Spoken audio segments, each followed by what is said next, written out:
തുലാവർഷ മഴയിൽ ഗണ്യമായ കുറവുണ്ടായതോടെ സംസ്ഥാനത്തെ ഡാമുകളിൽ ജലനിരപ്പ് ക്രമാതീതമായി താഴ്ന്നു. തൃശൂർ നഗരത്തിൽ ഒന്നാകെ ശുദ്ധജലം വിതരണം ചെയ്യുന്ന പീച്ചി ഡാമിലെ വെള്ളം സമീപകാലത്തെ ഏറ്റവും കുറഞ്ഞ നിലയിലാണ്. കഴിഞ്ഞ വർഷത്തേതിനേക്കാൾ 2 അടി വെള്ളമാണ് ഇപ്പോൾ കുറവുള്ളത്. ഇക്കൊല്ലം പ്രതീക്ഷിച്ചത്ര മഴ ലഭിക്കാതിരുന്നതോടെ സംസ്ഥാനത്തെ ഡാമുകളിലെ ജലനിരപ്പ് വലിയ തോതിൽ കുറയുകയാണ്. മുൻ വർഷങ്ങളിലേതിനെ അപേക്ഷിച്ച് പലയിടങ്ങളിലും 2 അടിയിലധികം വെള്ളം കുറവാണെത്തിയത്. തൃശൂർ ജില്ലയിലെ പ്രധാന കുടിവെള്ള സ്രോതസ്സായ പീച്ചി ഡാമിൽ സ്ഥിതി ആശങ്കാജനകമാണ്. വെള്ളം നന്നായി കുറഞ്ഞതിന്റെ സൂചന നൽകി ഡാമിലെ പാറക്കെട്ടുകൾ പോലും വ്യക്തമായി കണ്ടു തുടങ്ങി. കഴിഞ്ഞ വർഷം എന്ന് പറഞ്ഞു കഴിഞ്ഞാൽ ഏതാണ്ട് ടോട്ടൽ കപ്പാസിറ്റിയുടെ 1.5 അടി താഴെ വെള്ളം വന്നു. നമുക്ക് തുറക്കാൻ പറ്റിയില്ല എന്നുള്ളൂ. എങ്കിൽ കൂടി കുടിക്കാനുള്ള വെള്ളം ആവശ്യം പോലെ ഉണ്ടായിരുന്നു. ഈ പ്രാവശ്യം എന്ന് പറഞ്ഞു കഴിഞ്ഞാൽ മൊത്തം കപ്പാസിറ്റിയുടെ പകുതി പോലും വെള്ളം എത്തിയിട്ടില്ല. 86 അടി ശേഷിയുള്ള ഡാമിൽ 76 അടി ജലമാണ് ശേഷിക്കുന്നത്. ദിവസേന 1 സെന്റിമീറ്റർ വീതം ജലനിരപ്പ് താഴ്ന്നുകൊണ്ടിരിക്കുകയാണ്. കുടിവെള്ളത്തിനായി തൃശൂർ നഗരം ഒന്നാം പീച്ചി ഡാമിലെ വെള്ളമാണ് കർഷകർക്കും തുണയാകുന്നത്. സാധാരണ ഫുള്ള് തുറക്കാറുണ്ട്. ഇപ്പൊ ഈ വർഷം കഴിഞ്ഞ വർഷം തുറന്നില്ല, എന്നാലും ഫുള്ള് ഉണ്ടായിരുന്നു വെള്ളം. ഇത്തവണയാണ് തീരെ ഒരുപാട് വർഷങ്ങൾക്ക് ശേഷം ഇങ്ങനെ ഞങ്ങൾ ആദ്യമായിട്ട് കാണുന്നത്. വേനലിന് മുമ്പ് കൂടുതൽ മഴ ലഭിച്ചില്ലെങ്കിൽ വരൾച്ചയിലേക്ക് നീങ്ങുമെന്ന ആശങ്കയാണ് ഉയരുന്നത്. News bureau, Thrissur. Kasaragod Ambalathara solar പാർക്കിൽ നിന്നും വൈദ്യുതി ഉൽപ്പാദനം വൈകാതെ ആരംഭിക്കും. 200 മെഗാവാട്ട് വൈദ്യുതിയാണ് പദ്ധതി ലക്ഷ്യമെങ്കിലും ആദ്യഘട്ടത്തിൽ 50 മെഗാവാട്ട് വൈദ്യുതിയാണ് ഇവിടെ നിന്ന് ലഭിക്കുക. മടിക്കൈ ഗ്രാമപഞ്ചായത്തിലെ 480 ഏക്കറിലേറെ ഭൂപ്രദേശത്താണ് സോളാർ പാനലുകൾ സ്ഥാപിച്ച് വൈദ്യുതി ഉൽപ്പാദനം ലക്ഷ്യമിട്ടിരിക്കുന്നത്. കാസർഗോഡ് ജില്ലയിലെ മടിക്കൈ ഗ്രാമപഞ്ചായത്തിലാണ് 484 ഏക്കർ സ്ഥലത്ത് സോളാർ പാർക്ക് പദ്ധതി നടപ്പാക്കുന്നത്. ഇപ്പോൾ സോളാർ പാർക്ക് നിർമ്മാണം അവസാന ഘട്ടത്തിലാണ്. 50 മെഗാവാട്ട് വൈദ്യുതി ഉൽപ്പാദിപ്പിക്കുവാനാവശ്യമായ സോളാർ പാനലുകളാണ് ഇവിടെ സ്ഥാപിക്കുന്നത്. വളരെ കുറച്ച് സ്വകാര്യ വ്യക്തികളെ ഒഴിപ്പിച്ചും ബഹുഭൂരിഭാഗവും സർക്കാർ സ്ഥലം പ്രയോജനപ്പെടുത്തിയുമാണ് കാസർഗോഡ് ജില്ലയിലെ പ്രഥമ വൈദ്യുതി ഉൽപ്പാദന കേന്ദ്രം യാഥാർത്ഥ്യമാകുന്നത്. ജനങ്ങൾ നൽകി വരുന്ന പിന്തുണയാണ് പദ്ധതി നിർമ്മാണം വേഗത്തിലാക്കാൻ സാധിച്ചതെന്ന് മടിക്കൈ ഗ്രാമപഞ്ചായത്ത് പ്രസിഡന്റ് സി പ്രഭാകരൻ പറഞ്ഞു. വർക്ക് തുടങ്ങി നമ്മുടെ പഞ്ചായത്തൊക്കെ തന്നെ സഹകരിച്ചു. ഒരുപാട് പ്രശ്നങ്ങളുണ്ടായിരുന്നു. കുടിയ ആൾക്കാരെ കുടിയിറക്കേണ്ടുന്ന പ്രശ്നങ്ങളുണ്ട്. അതുപോലെ തന്നെ സർക്കാർ സ്ഥലത്ത് കയ്യേറി നിന്ന് കുറേ സ്ഥലം അവർക്ക് ഒഴിഞ്ഞു കൊടുക്കേണ്ട പ്രശ്നങ്ങൾ, അതൊക്കെ പഞ്ചായത്തും അതുപോലെ തന്നെ അവിടെയുള്ള മറ്റു ജനപ്രതിനിധികളും ആളുകളും നേതാക്കന്മാരൊക്കെ ഇടപെട്ട് പ്രശ്നങ്ങളൊക്കെ തന്നെ പരിഹരിച്ചു. ഏതായാലും ഇപ്പോൾ അടുത്ത് തന്നെ അതിന്റെ ഉദ്ഘാടനം കാര്യങ്ങളൊക്കെ നടക്കും. കാസർഗോഡ് ജില്ലക്കകത്തുള്ള വൈദ്യുതി ക്ഷാമം പരിഹരിക്കാൻ വേണ്ടിയിട്ട് ഒരു പരിധിവരെ കഴിയും. അമ്പലത്തറയിൽ സോളാർ വൈദ്യുതി സബ്സ്റ്റേഷന്റെ നിർമ്മാണവും അവസാന ഘട്ടത്തിലാണ്. സോളാർ പാർക്കിൽ നിന്നും 4 കിലോമീറ്റർ അകലെയാണ് സബ്സ്റ്റേഷൻ. സോളാർ വൈദ്യുതി പാർക്ക് യാഥാർത്ഥ്യമാകുന്നതോടെ കാസർഗോഡ് ജില്ലയുടെ വൈദ്യുതി പ്രശ്നത്തിന് ഒരു പരിധിവരെ പരിഹാരമാകും. ജില്ലയിലെ 2ാമത്തെ സോളാർ പാർക്ക് പൈവെളികയിൽ നടപ്പാക്കാനും ആലോചനയുണ്ട്. കേരള റിന്യൂവൽ പവർ കോർപ്പറേഷനു വേണ്ടി ദില്ലി ആസ്ഥാനമായുള്ള Indian renewal and energy development ഏജൻസിയാണ് പദ്ധതി ഏറ്റെടുത്ത് നടപ്പാക്കുന്നത്. ജാക്സൺ കമ്പനിയാണ് പദ്ധതിയുടെ കരാറുകാർ. സൂര്യപ്രകാശം പ്രയോജനപ്പെടുത്തിക്കൊണ്ടുള്ള അമ്പലത്തറ സോളാർ പാർക്കിൽ നിന്നുള്ള വൈദ്യുതി ഉൽപ്പാദനം വൈകാതെ തന്നെ ഉണ്ടാകും. ക്യാമറാമാൻ ഷൈജു ബിലാത്രയ്ക്കൊപ്പം സണ്ണി ജോസഫ്. വൻകിടക്കാരുടെ വായ്പ എഴുതിത്തള്ളിയതിൽ പ്രതിഷേധിച്ച് തിരുവനന്തപുരത്തെ SBI ചീഫ് ജനറൽ മാനേജറെ DYFI പ്രവർത്തകർ ഉപരോധിച്ചു. സമരക്കാരെ പിന്നീട് പോലീസ് അറസ്റ്റ് ചെയ്ത് നീക്കി. വൻകിടക്കാരായ കോർപ്പറേറ്റുകളുടെ 7016 കോടി രൂപ എഴുതിത്തള്ളി SBI നടപടിയിൽ പ്രതിഷേധിച്ചാണ് DYFIയുടെ നേതൃത്വത്തിൽ SBI chief general manager S വെങ്കിട്ടരാമന്റെ ഓഫീസ് ഉപരോധിച്ചത്.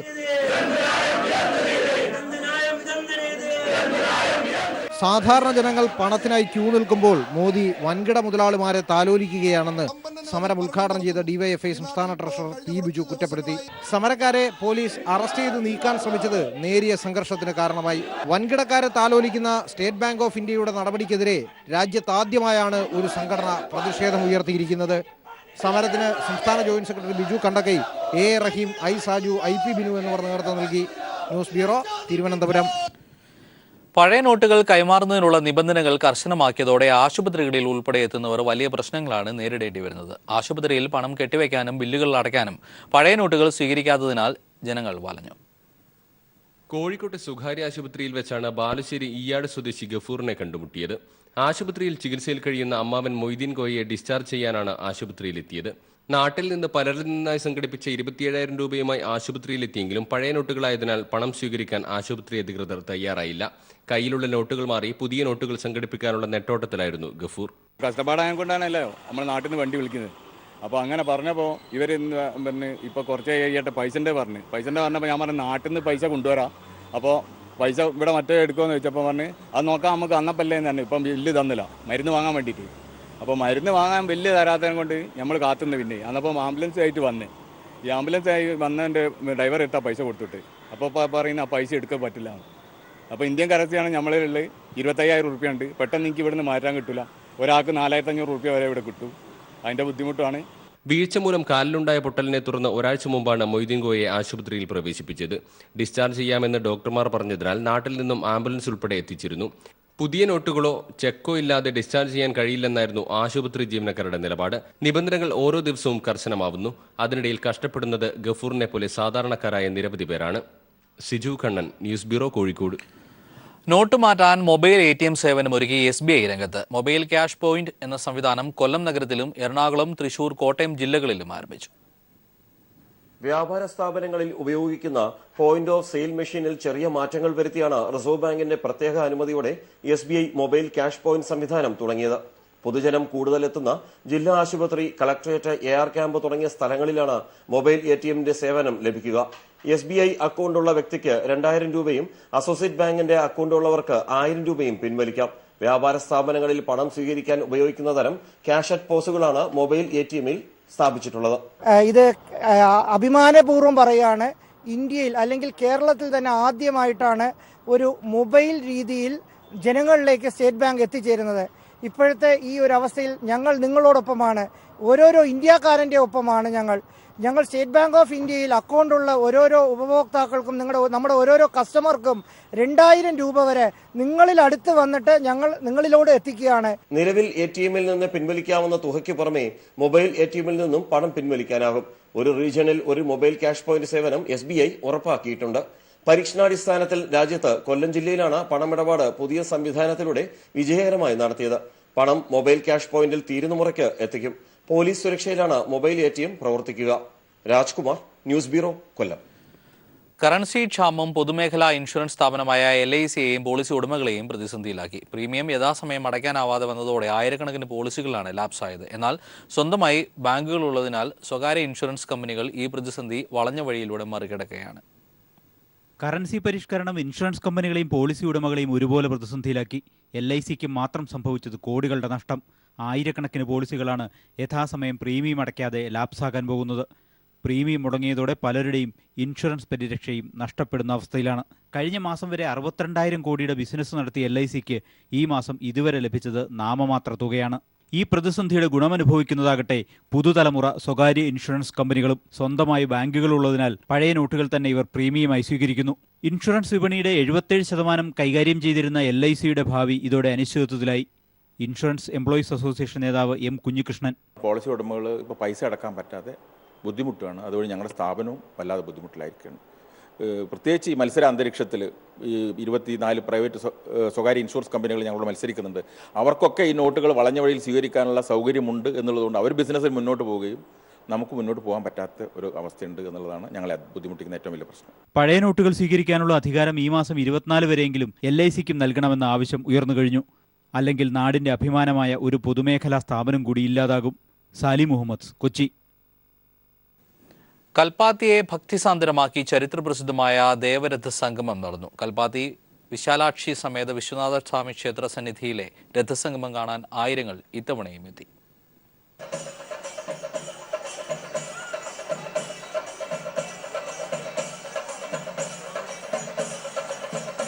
മുൻവർഷങ്ങളിലെന്ന പോലെ കൽപ്പാത്തിയിലേക്ക് ദേവരഥ സംഗമം കാണാനായി വിശ്വാസികളുടെ ഒഴുക്കായിരുന്നു ഇത്തവണയും.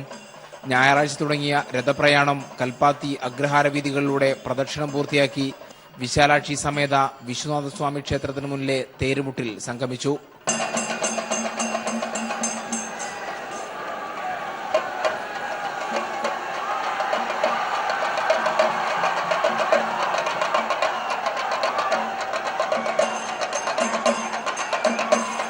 വിശാലാക്ഷി സമേത വിശ്വനാഥസ്വാമി ക്ഷേത്രത്തിലെ 3 രഥങ്ങളാണ് സംഗമസ്ഥാനത്ത് ആദ്യമെത്തിയത്.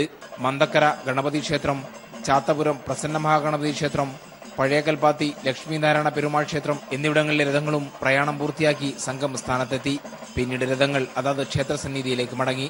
അലങ്കരിച്ച രഥങ്ങൾക്കുള്ളിലെ ദേവന്മാരെ വണങ്ങി അനുഗ്രഹം തേടിയ വിശ്വാസികൾ അടുത്ത സംഗമത്തിന് കാണാമെന്ന പ്രതീക്ഷയിലാണ് കൽപ്പാത്തിയിൽ നിന്ന് മടങ്ങിയത്. News bureau, Palakkad.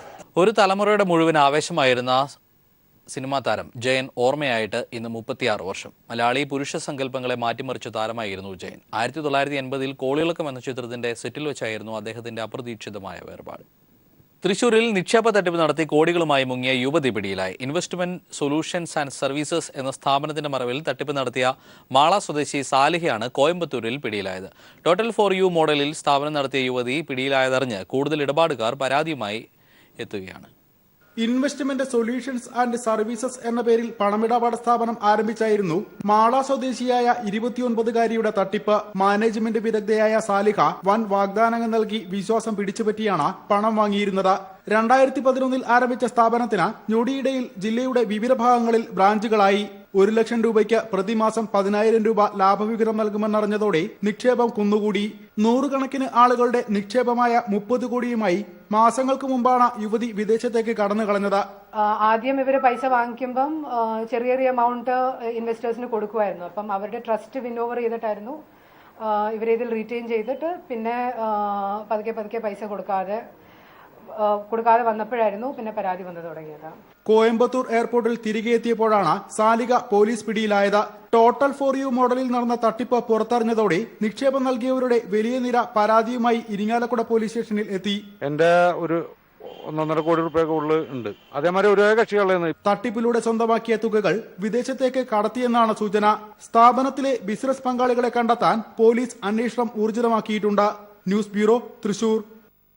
സങ്കടങ്ങളും പ്രശ്നങ്ങളും പരാതികളുമായി ആറളത്തെ ആദിവാസികൾ കുടുംബസംഗമത്തിനെത്തിയപ്പോൾ അവരിലൊരാളായി ആശ്വാസം പകർന്ന് മന്ത്രി എ കെ ബാലനും. ആറളത്തെ ഭൂമി പ്രശ്നങ്ങളടക്കം പരിഹരിക്കുമെന്നും കുട്ടികളുടെ വിദ്യാഭ്യാസ നിലവാരം ഉയർത്തുന്നതിനായി മോഡൽ റെസിഡൻഷ്യൽ സ്കൂൾ സ്ഥാപിക്കുമെന്നുമുള്ള മന്ത്രിയുടെ പ്രഖ്യാപനത്തിൽ ഏറെ സന്തോഷത്തിലാണ് ഇവിടുത്തെ ജനങ്ങൾ.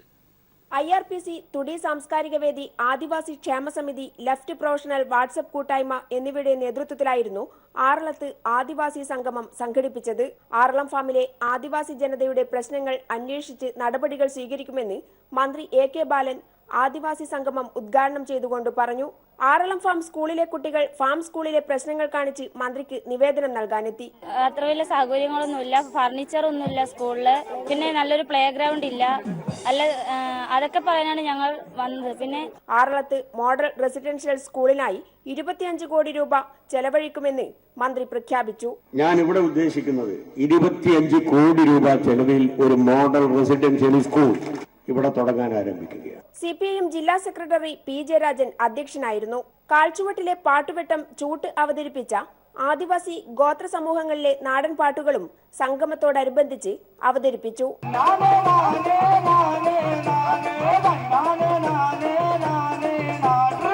News bureau, Kannur.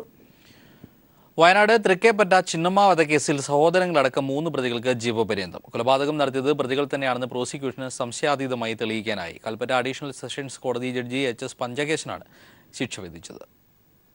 മേപ്പാടി തൃക്കേപ്പറ്റയിൽ താമസിച്ചിരുന്ന ചിന്നമ്മയെ 2014 സെപ്റ്റംബർ 3-നാണ് വീട്ടിനുള്ളിൽ മരിച്ച നിലയിൽ കണ്ടെത്തുന്നത്. സംഭവം കൊലപാതകമാണെന്ന് അന്നുതന്നെ പോലീസ് വിലയിരുത്തിയിരുന്നു. തുടർന്ന് നടത്തിയ അന്വേഷണത്തിൽ 10 ദിവസത്തിനുള്ളിൽ 3 പ്രതികൾ പിടിയിലായി. എരുമാട് സ്വദേശി ജിൽസൺ, സഹോദരൻ സിജോ, മാണ്ടാട് സ്വദേശി വിപിൻ എന്നിവർ പണത്തിനുവേണ്ടി ചിന്നമ്മയെ കൊലപ്പെടുത്തിയെന്നായിരുന്നു പോലീസിന്റെ പ്രാഥമിക നിഗമനം. പിന്നീട് പ്രതികളെ വിശദമായി ചോദ്യം ചെയ്തതിൽ നിന്നും ഇത് കൂടുതൽ വ്യക്തമായി. കൊക്കക്കോളയിൽ മയക്കുഗുളിക കലർത്തി നൽകി കൊല നടത്തിയെന്ന് പ്രതികൾ പിന്നീട് പോലീസിന് മൊഴി നൽകി. ചിന്നമ്മയുടെ വീടുമായി അടുത്ത ബന്ധമുള്ളയാളായിരുന്നു വിപിൻ. വിപിന് ചിന്നമ്മയുടെ വീട്ടിലുള്ള സ്വാതന്ത്ര്യം ഉപയോഗിച്ച് കൊല നടത്തിയെന്നാണ് കുറ്റപത്രത്തിൽ പറയുന്നത്. കേസിൽ 60ഓളം പേരെ സാക്ഷികളായി വിസ്തരിച്ചു. ഇതിൽ ജിൽസന്റെ പിതാവടക്കം പിന്നീട് കൂറുമാറിയിരുന്നു. News bureau, Wayanad. സംസ്ഥാനത്ത് മദ്യനയം രൂപീകരിക്കുന്ന വേളയിൽ ഫലപ്രദമായ രീതിയിൽ മദ്യനിയന്ത്രണം കൊണ്ടുവരുന്ന പദ്ധതിക്ക് സർക്കാർ രൂപം കൊടുക്കണമെന്ന് ലത്തീൻ കത്തോലിക്ക അതിരൂപത arch bishop doctor Soosa Pakiam. Kerala സംസ്ഥാന ലഹരിവർജ്ജന മിഷന്റെ ചുമതല എക്സൈസ് വകുപ്പിൽ നിക്ഷിപ്തമാക്കിയതിലൂടെ കോഴിയുടെ സംരക്ഷണം കുറുക്കനെ ഏൽപ്പിച്ചതിന് തുല്യമാണെന്നും സൂസപാക്യം പറഞ്ഞു. മദ്യനയത്തിന്റെ കാര്യത്തിൽ സർക്കാർ പറഞ്ഞ വാഗ്ദാനം പാലിക്കുമെന്ന വിശ്വാസമാണ് ഉള്ളതെന്നും അദ്ദേഹം തിരുവനന്തപുരത്ത് വാർത്താ സമ്മേളനത്തിൽ കൂട്ടിച്ചേർത്തു. സർക്കാരിന്റെ പുതിയ മദ്യനയത്തിന്റെ കാര്യത്തിൽ 4 സ്റ്റാർ ബാറുകൾ തുറക്കുമെന്നതടക്കം നിരവധി അഭ്യൂഹങ്ങൾ പ്രചരിക്കുന്നതിൽ മദ്യവിരുദ്ധ സംഘടനകൾക്ക് ഉത്കണ്ഠയും ആശങ്കയുമുണ്ടെന്ന് ലത്തീൻ കത്തോലിക്ക അതിരൂപത ആർച്ച് ബിഷപ്പ് ഡോക്ടർ സൂസപാക്യം പറഞ്ഞു. സർക്കാരിന്റെ മദ്യനയ രൂപീകരണ നടപടികൾ സൂക്ഷ്മമായി വീക്ഷിക്കുമെന്നും അദ്ദേഹം വാർത്താ സമ്മേളനത്തിൽ വ്യക്തമാക്കി. പ്രകടന പത്രികയിൽ എല്ലാവരും വാഗ്ദാനം ചെയ്തതുപോലെ തന്നെ അവര് മദ്യ നിരോധനമാകട്ടെ, മദ്യ നിയന്ത്രണം, മദ്യ വർജനമാകട്ടെ, എന്ത് തന്നെ പേര് പറഞ്ഞാലും ഫലപ്രദമായിട്ടുള്ള രീതിയിൽ മദ്യ നിയന്ത്രണം കൊണ്ടുവരുന്ന ഒരു പദ്ധതിക്ക് മാത്രമേ ഞങ്ങൾ അനുകൂലിക്കുകയുള്ളൂ. ബാക്കി ഇതിൽ നിന്നും പുറകോട്ട് പോകുന്ന എല്ലാ പ്രസ്ഥാനങ്ങളെയും ഞങ്ങൾ ശക്തമായിട്ട് എതിർക്കും എന്നുള്ളതിന് യാതൊരു സംശയവും വേണ്ട. സർക്കാരിന് ആത്മാർത്ഥതയുണ്ടെങ്കിൽ കേരള സംസ്ഥാന ലഹരി വർജന മിഷൻ പ്രവർത്തനം ആരോഗ്യം, സാമൂഹ്യക്ഷേമം, വിദ്യാഭ്യാസ വകുപ്പുകളെ ഏൽപ്പിക്കണമെന്നും ആവശ്യപ്പെട്ടു. ലഹരി വിമുക്ത കേരളം ലക്ഷ്യമാക്കി ലഹരി വർജന ഏകോപന പ്രവർത്തനങ്ങളുടെ മുഴുവൻ ഉത്തരവാദിത്വങ്ങളും ചുമതലകളും എക്സൈസ് വകുപ്പിൽ നിക്ഷിപ്തമാക്കിക്കൊണ്ട് സർക്കാർ രൂപവൽക്കരിച്ച സംസ്ഥാന ലഹരി വർജന മിഷൻ വിമുക്തി, ഇത് ഒരു വിശേഷിപ്പിക്കുകയാണെങ്കിൽ അത് ഈ കോഴിയുടെ സംരക്ഷണം കുറുക്കന് ഏൽപ്പിച്ചതുപോലെയായിരിക്കും. മദ്യത്തിന്റെ ലഭ്യതയാണ് സംസ്ഥാനത്ത് കുറയ്ക്കേണ്ടത്. ബോധമുള്ളവരെ അബോധാവസ്ഥയിലാക്കി മാറ്റിയിട്ട് ബോധവൽക്കരണം നടത്തുന്നതിൽ കാര്യമില്ലെന്ന് വാർത്താസമ്മേളനത്തിൽ പങ്കെടുത്ത KCBC vice chairman Josho Mar Ignathios പറഞ്ഞു. സർക്കാർ സ്വീകരിക്കുന്ന സമീപനം എതിരായാൽ നിയമപരമായും പ്രതിഷേധപരമായും മുന്നോട്ടു പോകുമെന്നും വിവിധ മദ്യവിരുദ്ധ സംഘടനാ പ്രതിനിധികൾ വ്യക്തമാക്കി. Sunil Arumanoor, news bureau, Thiruvananthapuram. ശബരിമല തീർത്ഥാടന കാലത്ത് അപകടങ്ങൾ ഒഴിവാക്കാൻ ഏഷ്യയിലെ ഏറ്റവും വലിയ റോഡ് സുരക്ഷാ പദ്ധതിയായ സേഫ് സോണുമായാണ് മോട്ടോർ വാഹന വകുപ്പ് ഇത്തവണയും രംഗത്തെത്തിയത്. 24 മണിക്കൂറും പ്രവർത്തന സജ്ജമായ സേഫ് സോൺ പദ്ധതി ഇത്തവണ GPS സംവിധാനത്തോടെയാണ് പ്രവർത്തിക്കുന്നത്. 8 വകുപ്പുകളെ ഏകോപിപ്പിച്ചുകൊണ്ടാണ് ശബരിമല തീർത്ഥാടനം സുഗമമാകാൻ തയ്യാറെടുക്കുന്നത്. മണ്ഡല മകരവിളക്കുത്സവകാലത്ത് സ്ഥിരം അപകട മേഖലയായിരുന്നു ശബരിമല പാതകൾ. കഴിഞ്ഞ 3 വർഷമായി അപകട മരണങ്ങൾ വളരെ കുറച്ചുകൊണ്ടാണ് സേഫ് സോൺ പദ്ധതി പുതിയ മണ്ഡലകാലത്തേക്ക് കടക്കുന്നതും. അപകടങ്ങൾ നടക്കുന്ന സ്ഥലങ്ങളിലേക്ക് അടിയന്തര ചികിത്സ മുതൽ വാഹന അറ്റകുറ്റപ്പണി വരെ വളരെ പെട്ടെന്ന് എത്തിക്കുകയാണ് സേഫ് സോൺ. GPS സംവിധാനത്തിലൂടെ കൂടുതൽ കാര്യക്ഷമമായ സേവനമാണ് ഇത്തവണ തയ്യാറാക്കിയതും. 14 സ്പെഷ്യൽ സ്ക്വാഡുകളായി തിരിഞ്ഞ് 3 ജില്ലകളിലായി 400 കിലോമീറ്റർ ദൂരം അയ്യപ്പന്മാർക്ക് സേഫ് സോൺ സേവനം ലഭ്യമാകും. 71 ലക്ഷം രൂപയാണ് പദ്ധതിക്ക് ചെലവാകുന്നതും. കുമളി മുതൽ പമ്പ, പത്തനംതിട്ട റൂട്ടിൽ ഇലവുങ്കൽ, എരുമേലി, കുട്ടിക്കാനം എന്നിവിടങ്ങളിലാണ് ഓഫീസ് പ്രവർത്തിക്കുക. മറ്റു സംസ്ഥാനങ്ങളിലെ ട്രാൻസ്പോർട്ട് വാഹനങ്ങളിൽ ഉൾപ്പെടെ ഹെൽപ്പ് ലൈൻ നമ്പറുകൾ ഏർപ്പെടുത്തിക്കൊണ്ടാണ് അപകടം അറിയിക്കാനുള്ള സംവിധാനം ഒരുക്കുന്നതും. കഴിഞ്ഞ വർഷം 282 അപകടങ്ങളിലെ രക്ഷാപ്രവർത്തനവും സേഫ് സോൺ ഉറപ്പാക്കിയിരുന്നു. കാനനപാതകളിൽ അപകടരഹിത തീർത്ഥാടനം ഉറപ്പുവരുത്തുകയാണ് സേഫ് സോൺ പദ്ധതിയിലൂടെ സംസ്ഥാന സർക്കാർ ലക്ഷ്യം വെക്കുന്നത്. പമ്പയിൽ നിന്നും ക്യാമറമാൻ വിനേഷ് നേതാജിക്കൊപ്പം ബിജേഷ് നടുവിൽ. ശബരിമലയിൽ തീർത്ഥാടകർക്കായി വിമാനത്താവളം നിർമ്മിക്കുമെന്ന് മുഖ്യമന്ത്രി പിണറായി വിജയൻ. എരുമേലിയിൽ ഇതിനായി സ്ഥലം കണ്ടെത്തിയിട്ടുണ്ടെന്നും മുഖ്യമന്ത്രി പറഞ്ഞു. ഇപ്പം നടപ്പാകേണ്ടതല്ല, ഭാവിയിൽ നടപ്പാകേണ്ടത്. ഇപ്പം ശബരിമല സീസൺ ആരംഭിച്ചിരിക്കുകയാണ്. 3 കോടി തീർത്ഥാടകരെത്തുന്ന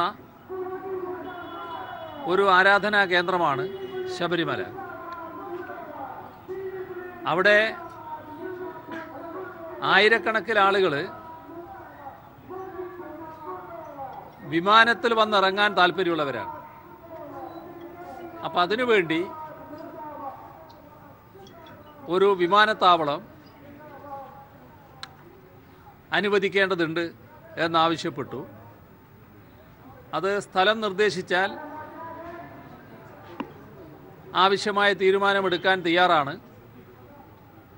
NOC നൽകാൻ തയ്യാറാണ് എന്ന നിലപാട് സിവിൽ ഏവിയേഷൻ മന്ത്രി സ്വീകരിച്ചിട്ടുണ്ട്. റെയിൽവേയിൽ ജോലി വാഗ്ദാനം നൽകി ലക്ഷങ്ങൾ തട്ടിയെന്ന പരാതിയിൽ മുൻ MPയും ഗുരുവായൂർ ദേവസ്വം ബോർഡ് ചെയർമാനുമായ പീതാംബര കുറുപ്പിനെതിരെ കേസ്. നെല്ലിക്കുന്ന് സ്വദേശിയുടെ പരാതിയിലാണ് MPക്കും മുൻ MLA MP വിൻസെന്റിനുമെതിരെ തൃശൂർ ഈസ്റ്റ് പോലീസ് കേസെടുത്തത്. 5 തവണകളായി 22 ലക്ഷം രൂപ കൈപ്പറ്റിയെന്നാണ് പരാതി. റിപ്പോർട്ടുമായി നാട്ടുവാർത്തകൾ സമാപിക്കുന്നു. നമസ്കാരം.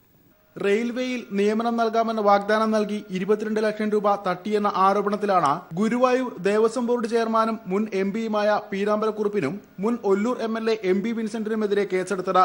നെല്ലിക്കുന്ന് സ്വദേശി ഷാജന്റെ പരാതിയിലാണ് തൃശൂർ ഈസ്റ്റ് പോലീസിന്റെ നടപടി. കാലിക്കറ്റ് സർവകലാശാല ബോഡി ബിൽഡിംഗ് ചാമ്പ്യനായിരുന്ന മകൻ സനീഷിന് സ്പോർട്സ് കോട്ടയിൽ ജോലി ശരിപ്പെടുത്തി നൽകാമെന്നാണ് ഉറപ്പ് നൽകിയത്. MLA ആയിരുന്ന NP വിൻസെന്റ് വഴി 22 ലക്ഷം രൂപയാണ് കൈമാറിയതെന്ന് പരാതിയിൽ പറയുന്നു. 5 തവണകളായി പണം നൽകിയതിൽ 6 ലക്ഷം രൂപ ബാങ്ക് വഴിയാണ്. പീതാംബരക്കുറുപ്പിന്റെ ഓഫീസിൽ വെച്ചും ക്വാർട്ടേഴ്സിൽ വെച്ചും ചർച്ചകൾ നടന്നതായും ആരോപണമുണ്ട്. ആദ്യഘട്ടത്തിൽ പരാതി അന്വേഷിച്ച പാലക്കാട് SP ഇരുവർക്കുമെതിരെ കേസെടുക്കാൻ ശുപാർശ ചെയ്തിരുന്നു. ലോകായുക്തയും അന്വേഷണത്തിന് നിർദ്ദേശം നൽകി. തുടർന്നാണ് തൃശൂർ ഈസ്റ്റ് പോലീസ് പീതാംബരക്കുറുപ്പും വിൻസെന്റും ഉൾപ്പെടെയുള്ള ആരോപണ വിധേയർക്കെതിരെ കേസെടുത്തത്. News bureau, Thrissur.